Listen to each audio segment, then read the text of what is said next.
நண்பர்களே, நவம்பர் மாதம் 6ஆம் தேதி லண்டனில் இப்பொழுது நேரம் முன்னிரவு 8 மணி. அமெரிக்காவின் முக்கிய விமான நிலையங்கள் மூடப்பட்டிருக்கின்றன. விமான சேவைகள் நிறுத்தப்பட்டிருக்கின்றன. அமெரிக்காவிலே மிகப்பெரிய குழப்பமான ஒரு சூழ்நிலை ஏற்பட்டிருக்கிறது. இது ட்ரம்பினுடைய பிடிவாதத்தால் ஏற்பட்டிருக்கின்ற ஒரு நிலைமை. நவம்பர் 5ஆம் தேதி அமெரிக்க விமான சேவை பணி நிறுத்தம் 36வது நாளை எட்டியதால் விமான போக்குவரத்து கட்டுப்பாட்டு பாதுகாப்பு விஷயங்கள் தற்பொழுது முடங்கிவிட்டன. அமெரிக்காவின் 40 முக்கிய விமான நிலையங்களில் விமான சேவைகள் குறைப்புக்கு உத்தரவிடுவதாக அமெரிக்க போக்குவரத்து செயலாளர் சீன் டஃபி அறிவித்திருக்கிறார். இந்த கடுமையான திட்டம் வெறும் 36 மணி நேரத்தில் விமானங்களில் குறிப்பிடத்தக்க குறைப்புகளை செய்ய விமான நிறுவனங்களை தூண்ட வைத்தது. மேலும் வரும் நாட்களில் விமான பயணம் குறித்த இந்த கடுமையான திட்டம் வெறும் 36 மணி நேரத்தில் விமானங்களில் குறிப்பிடத்தக்க குறைப்புகளை செய்ய விமான நிறுவனங்களை தூண்ட வைத்திருக்கிறது. வரும் நாட்களில் முழுமையாக விமான பயணம் இல்லாமலாகிவிடுமோ என்கின்ற அச்சம் இருக்கிறது. என்ன பிரச்சனை என்றால், ஜனநாயக கட்சியினர் அரசாங்கத்தை இப்பொழுது முடக்கி வைத்திருக்கிறார்கள்.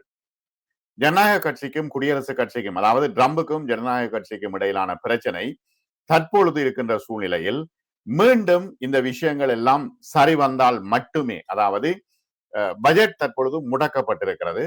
ட்ரம்புக்கு பட்ஜெட்டை திறக்க குடியரசு ஜனநாயக கட்சியினர் நெருக்கடி கொடுத்து கொண்டிருக்கின்றார்கள். ஆனால் என்ன விஷயம் என்றால், ட்ரம்ப் ஜனநாயக கட்சியினர் சொல்கின்ற விஷயங்களை கேட்கிறார்கள் இல்லை.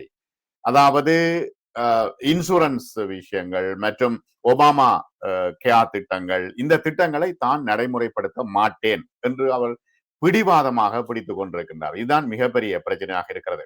அமெரிக்க வரலாற்றிலேயே மிக நீண்ட இந்த பணி நிறுத்தம், அதாவது 13,000 விமான போக்குவரத்து கட்டுப்பாட்டாளர்களையும் 50,000 போக்குவரத்து பாதுகாப்பு நிர்வாக முகவர்களையும் ஊதியம் இல்லாமல் வேலை செய்ய கட்டாயப்படுத்தி இருக்கிறது. அவர்கள் தாங்கள் வேலை செய்ய மாட்டோம் என்று சொல்கின்றார்கள். காசு இல்லாம, சம்பளம் இல்லாம எவ்வாறு வேலை செய்வது? சம்பளம் கொடுக்கிறதுக்கு ட்ரம்பினுடைய அரசாங்கத்துல பணம் இல்லை. இதுதான் மிகப்பெரிய பிரச்சனையாக இருக்கிறது. ட்ரம்பின் நிர்வாகம் இந்த பணி நிறுத்தத்தை முடிவுக்கு கொண்டு வர ஜனநாயக கட்சியோடு அழுத்தத்தை அதிகரிக்க முயன்றிருக்கிறது. ஆனால் ஜனநாயக கட்சி மீள வருவதாக தெரியவில்லை. மேலும் அரசாங்கத்தை மீண்டும் திறவுங்கள் என்று, அதாவது பொருளாதார ரீதியாக ஜனநாயக கட்சி ஒப்புதல் கொடுக்க முடியாது என்று சொல்கிறது. ட்ரம்ப் விடாப்பிடியாக இருக்கிறார். பார்ப்போம், ஒரு கை பார்ப்போம் என்று அவர் இருக்கிறார். ஆனால் இது விமான போக்குவரத்தை நிறுத்திவிட்டது. அவர்களுக்கு மிகப்பெரிய நஷ்டத்தை ட்ரம்பினுடைய இந்த பிடிவாதம் கொண்டு வந்திருக்கிறது. அரசாங்கத்தை மீண்டும் ஓபன் பண்ணுங்க என்று சொல்லி கட்டாயப்படுத்த ட்ரம்ப் முயல்கின்றார். ஆனால் வியத்தகு விமான போக்குவரத்து இடையூறுகளின் அச்சுறுத்தலை அதிகரித்து வருகிறது. முக்கியமாக சுகாதார பாதுகாப்பு மானியங்கள், இதை ஜனநாயக கட்சி சொல்லுது கொடுக்க சொல்லி, ட்ரம்ப் சொல்றார் கொடுக்க முடியாது, எல்லாவற்றையும் கட் பண்ண போறேன் என்று பேச்சுவார்த்தை நடத்த மறுத்திருக்கின்றார். குடியரசுக் கட்சியினர் தான் காரணம் என்று ஜனநாயக கட்சி குற்றம் சாட்டுகிறது. விமான போக்குவரத்து நிறுத்தம் மற்றும் அங்கு துப்புரவு பணியாளர்கள், விமான நிலைய பாதுகாப்பு உத்தியோகத்தர்கள், ஒருவருக்கும் பணம் இல்லை. ஆகவே அமெரிக்கா என்று நாங்கள் சொல்லிக் கொண்டிருக்கின்றோம். ஆனால் நிலைமை இவ்வாறு தான் இருக்கிறது. பரவலான விமான போக்குவரத்து கட்டுப்பாட்டு பற்றாக்குறை காரணமாக விமான போக்குவரத்து நிறுத்தம் ஆரம்பித்ததிலிருந்து பல்லாயிரக்கணக்கான விமானங்கள் ஏற்கனவே தாமதமாக இருக்கின்றன. ஆனால் தற்பொழுது ஷட் டவுன், மூடப்பட்டிருக்கின்றன. விமான போக்குவரத்து கட்டுப்பாட்டு பற்றாக்குறையால் குறைந்தது 3.2 மில்லியன் பயணிகள் ஏற்கனவே பாதிக்கப்பட்டிருக்கின்றார்கள். என்ன நடக்கும்? அவர்களுக்கு ஹோட்டல் கொடுக்கணும், அவர்களுடைய பிசினஸ் எல்லாம் பாதிக்கப்படும். அமெரிக்காவுக்கு தான் பாதிப்பு. அது மட்டுமில்ல, அவர்களுக்கு ரீஃபண்ட் கொடுக்கணும். டிக்கெட் வாங்கினவர்கள் தங்களுக்கு விமானம் இல்லைன்னா அவர்களுக்கு ரீஃபண்ட் கொடுக்கணும். ஆகவே மிகப்பெரிய குழப்ப நிலையில் விமான நிலையங்கள் மூடப்பட்டிருக்கின்றன. பணி நிறுத்தத்தின் தாக்கம் குறித்து தற்பொழுது எல்லோருமே பேசிக் கொண்டிருக்கின்றார்கள். அடுத்தது, வான்வெளியை பாதுகாப்பாக வைத்திருக்க தொடர்ந்து கடினமான முடிவுகளை எடுக்க வேண்டிய சூழ்நிலை இருக்கிறது. என்னன்னா, ஒருவரும் வேலை செய்கிறார்கள். இப்ப ரேடார் தொடர்பான கண்காணிப்பு கோபுரத்தில் வேலை செய்பவர்கள் வேலை செய்கின்றார்கள் இல்லை. ஆகவே முக்கியமான அமெரிக்க விமான நிறுவனங்களுடனான ஒரு பேச்சுவார்த்தையில் தொடர்ச்சியாக அவர்கள் பணி நிறுத்தம் செய்து கொண்டிருக்கின்றார்கள், அல்லது அவர்கள் தற்போதுள்ள சூழ்நிலையில் வேலையை விட்டு போகின்றார்கள். நாங்கள் வேற வேற வேற வேலை செய்கின்றோம் என்று. இப்ப அவர்களுக்கான சம்பளத்தை கொடுக்க முடியாமல் இருக்கிறது. இப்ப இந்த சூழ்நிலையில் 40% விமான போக்குவரத்து துறைக்கு அழுத்தம் அதிகரிப்பதை காணும் பொழுது அதை புறக்கணிக்க முடியாமல் இருக்கிறது என்று பிரைன் பெட்ஃபோர்ட் செய்தியாளர் கூட்டத்தில் குறிப்பிடுகின்றார். இந்த அமைப்பு இப்பொழுது உடைந்து விட்டது.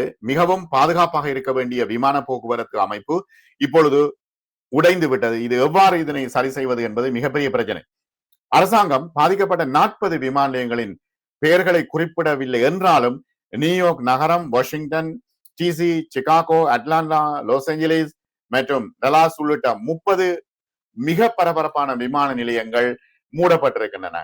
2,68,000க்கும் மேற்பட்ட பயணிகள் பாதிக்கப்பட்டிருக்கின்றார்கள் என்று விமான நிறுவனம் தெரிவித்திருக்கிறது. இது ஒரு முடிவா என்றால் முடிவு வர வேண்டும் என்று விமான நிலையங்கள் யோசிக்கின்றன, விமான கட்டுப்பாட்டு அமைப்பு யோசிக்கிறது. ஆனால் ட்ரம் விட்டுக் கொடுக்கிறார்கள். இந்த நடவடிக்கை விமான போக்குவரத்து கட்டுப்பாட்டாளர்களின் அழுத்தத்தை மேலும் மேலும் பிரச்சனையாக்குவதாக இருக்கிறது. கிட்டத்தட்ட FAA-யில் 3,500 விமான போக்குவரத்து கட்டுப்பாட்டாளர்கள் இல்ல. ஆகவே அங்க வந்து விமான போக்குவரத்தை ஒழுங்குபடுத்துவதற்கு ஆட்கள் இல்லை. விமான போக்குவரத்து சிக்கல் எழுந்ததால் வெள்ளிக்கிழமைக்கு பிறகு விமான நிலையங்கள் மூடப்பட்டிருக்கின்றன. யுனைடெட் ஏர்லைன்ஸ் புதிய விஷயத்தை சொல்கிறது. தலைமை நிர்வாக அதிகாரி ஸ்காட் கிர்பி, விமான குறைப்பு மிகப்பெரிய பாதிப்பை ஏற்படுத்தக்கூடியதாக இருக்கிறது. விமான பயணங்கள் மற்றும் உள்நாட்டு வழித்தடங்கள் கூட தற்பொழுது வேலை செய்ய முடியாமல் இருக்கிறது. ஒரு குறைந்த அளவு பணத்தையாவது ட்ரம் இந்த ஊழியர்களுக்கு கொடுத்தால் அவர்கள் வேலை செய்வார்கள். ஆகவே மிகப்பெரிய உள்நாட்டு நிறுவனமான சவுத் வெஸ்ட் இந்த சம்பள வெட்டுக்கள் அதன் நிலைமையை எவ்வாறு பாதிக்கும் என்று மதிப்பிட்டுக் கொண்டிருக்கிறது. பிரயோசனம் இல்லை. 20 விமான நிறுவனங்களில் 55,000 விமான பணிப்பெண்களை பிரதிநிதித்துவப்படுத்தும் விமான உதவியாளர் சங்கம் இப்பொழுது வேலை நிறுத்தம் செய்திருக்கிறது. அமெரிக்கர்கள் மீதான கொடூரமான தாக்குதல் இது என்று ட்ரம் மீது எல்லோரும் இப்பொழுது திரும்பி இருக்கின்றார்கள். தொழிலாளர்களுக்கு சம்பளம் வழங்குவது அல்லது மலிவு விலையில் அவர்களுடைய சுகாதார பாதுகாப்பை கொண்டு போவது என்பது நெருக்கடியான ஒரு விஷயமாக இருக்கிறது. ஆனால் சரியான நபர்களால் இது உருவாக்கப்படாத போது மூர்க்கத்தனமான ஒரு நடவடிக்கை என்று ட்ரம்பை நோக்கி இப்பொழுது எல்லோரும் திரும்பிக் கொண்டிருக்கின்றார்கள். டொனால்டு ட்ரம்பும் குடியரசுக் கட்சியினரும் அரசாங்க முடக்கத்தால் சராசரி அமெரிக்கர்கள் உணரும் வலியை அதிகரிப்பதன் மூலம் ஜனநாயக கட்சியினர் மீது அழுத்தத்தை தீவிரப்படுத்த ட்ரம் முயன்று வருகின்றார். இப்பொழுது முன்பதிவுகளை கைவிட விமான நிறுவனங்கள் யோசித்திருக்கின்றன. அக்டோபர் 1 தொடங்கிய இந்த மூடல் இருக்குதானே, பல குறைந்த வருமானம் கொண்ட, அதாவது பட்ஜெட் வந்து தடுக்கப்பட்டது, நிறுத்தப்பட்டது. அக்டோபர் 1 ஆரம்பித்தது. இது குறைந்த வருமானம் கொண்ட அமெரிக்கர்களை உணவு உதவி இல்லாமல் செய்திருக்கிறது. அவர்கள் பசியோடு இருக்கிறார்கள். பல அரசு சேவைகள் மூடப்பட்டிருக்கிறது. கிட்டத்தட்ட 7,50,000 அரசாங்க ஊழியர்களை பணி நீக்கம் செய்தது. ஆகவே இவ்வாறான சூழ்நிலையில் அமெரிக்கா முடங்கி இருக்கிறது. விமான நிறுவனங்கள் மூடப்பட்டிருக்கின்றன. விமான சேவைகள் இடம்பெறவில்லை.